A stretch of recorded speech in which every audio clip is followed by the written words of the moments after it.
Lançado pela Boeing em abril de 1952, o bombardeiro B-52 Stratofortress deveria servir as forças aéreas americanas nas primeiras décadas da Guerra Fria, até que aeronaves mais modernas fossem desenvolvidas.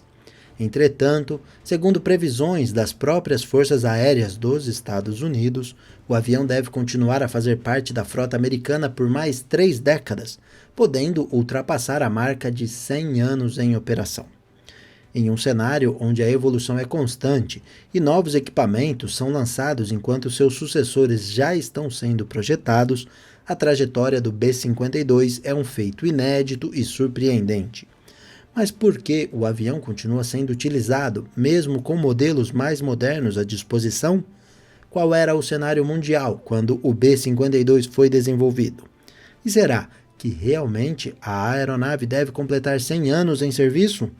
Se você quer saber as respostas, assista a esse vídeo, porque hoje vamos ampliar o nosso conhecimento militar sobre o Boeing B-52 Stratofortress. Após o final da Segunda Guerra Mundial, os Estados Unidos rapidamente se deram conta da importância de possuir aviões bombardeiros com grande capacidade de transporte de armamentos e também grande autonomia de voo. A disputa com a União Soviética já era evidente e seria necessário construir uma aeronave que pudesse atingir o território soviético em caso de um conflito direto. Por isso, ainda em 1945, as autoridades americanas definiram as características que o novo avião deveria ter, entre elas, a capacidade de voar em uma velocidade de 480 km por hora, autonomia de 8.000 km e o mais importante, transportar cerca de 4.500 kg de bombas. No ano seguinte, a Boeing foi a empresa selecionada para desenvolver o novo avião, ainda que seu modelo apresentado, batizado de 462, não atingisse as exigências. Por conta disso, o avião sofreu diversas alterações de projeto ao longo de 6 anos de desenvolvimento. Nesse período, a aeronave, inicialmente projetada com asa reta e movida por 6 motores turbohélice, evoluiu para o equipamento que conhecemos hoje, com asas inclinadas e 8 motores a jato. O primeiro voo foi realizado em 1952, mas foi apenas um teste, e até o avião realmente entrar em operação foram necessários mais alguns anos e vários ajustes. Entre 1952 e 1955, quando realmente entrou em operação, 4 versões foram desenvolvidas e, após a entrada em serviço, outras 4 foram lançadas até o encerramento da produção em 1962.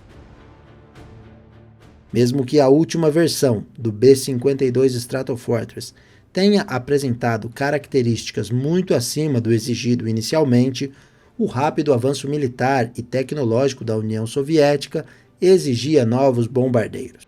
Antes da década de 1950, os americanos identificaram que para realizarem um possível ataque dentro do território da União Soviética, seria necessário um avião que voasse mais alto e também mais rápido para escapar dos ataques. Para atender a essa necessidade, o XB-70 Valkyria começou a ser desenvolvido a partir de 1955, praticamente junto com a entrada em operação do B-52. Isso poderia ser praticamente a sentença de morte do bombardeiro da Boeing, porém, o XB-70 não passou da fase de protótipo, já que o projeto tinha um custo muito alto e o surgimento dos mísseis guiados terra-ar tornavam o avião tão vulnerável quanto o Stratofortress, que tinha a seu favor um menor custo de produção. Sem um substituto à altura, o B-52 Stratofortress foi utilizado em uma das missões mais emblemáticas da Guerra Fria, a Chrome Dome. Durante a operação, que começou em 1960 e durou 8 anos, uma frota de B-52 carregados com bombas nucleares foi mantida no ar 24 horas por dia, 7 dias por semana. Os aviões eram muitas vezes reabastecidos no ar e passavam dias voando, somente retornando ao solo quando outra aeronave já tivesse decolado. Com essa estratégia, os Estados Unidos queriam assegurar de que, caso os soviéticos conseguissem destruir as bombas americanas em terra, ainda restaria um arsenal no ar, pronto para atacar. Do ponto de vista de estratégia dissuasória, a Chrome Dome pode ser considerada um sucesso, mas para o B-52, ela levantou sérias dúvidas sobre a capacidade do avião. Ao todo, foram registrados 6 acidentes. Um deles aconteceu em 1966, quando um B-52 colidiu com um avião-tanque durante uma operação de abastecimento e caiu sobre uma vila na Espanha. 2 das 4 bombas que o avião transportava provocaram vazamento de plutônio. 2 anos depois, outro acidente, dessa vez na Groenlândia, provocou contaminação radioativa em uma região, levando ao cancelamento do programa.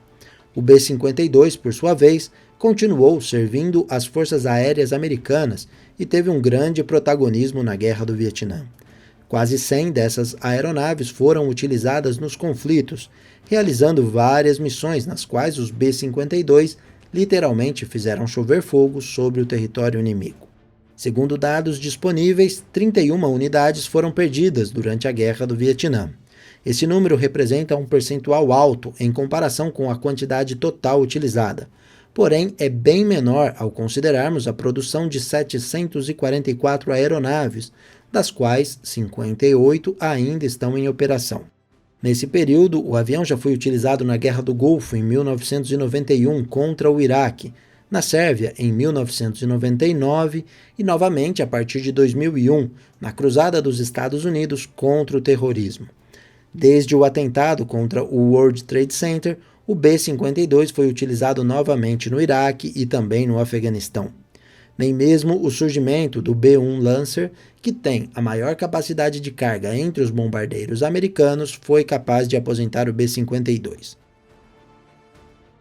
O B-1 Lancer fez seu primeiro voo em 1974 e, apesar de ser mais rápido e ter mais capacidade, também era bem mais caro, assim como o XB-70, sem representar uma grande vantagem sobre o B-52. No entanto, os Estados Unidos sempre tiveram presente a necessidade de construir um bombardeiro mais moderno, e no início da década de 80, o projeto B-2 Spirit começou a sair do papel. O moderno avião, com capacidades furtivas e várias outras inimagináveis para o B-52, fez seu primeiro voo em 1989 e parecia que realmente iria aposentar o B-52. Inicialmente seriam produzidas 132 unidades, suficientes para atender às necessidades das forças aéreas estadunidenses. Porém, com o final da União Soviética e, consequentemente, da Guerra Fria, a produção foi reduzida para 21, e o B-52 Stratofortress continuou a operar, participando de todos os conflitos que falei. É interessante observar que tanto o B-1 Lancer quanto o B-2 Spirit, que foram criados para aposentar o B-52, devem sair de serviço por volta de 2030, segundo informações divulgadas pelas Forças Aéreas.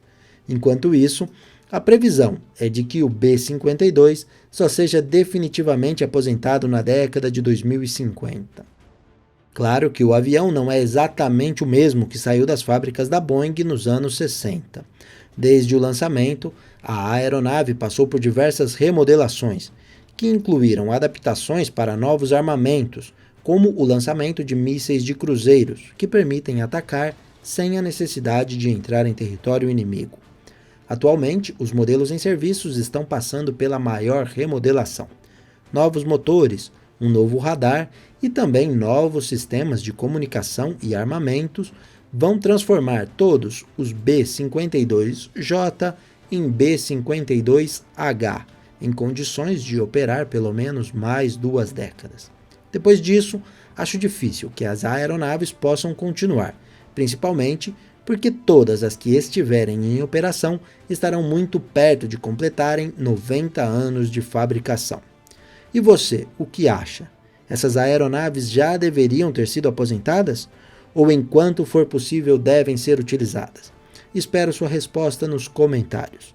Muito obrigado por assistir até aqui, abraços e até o próximo vídeo.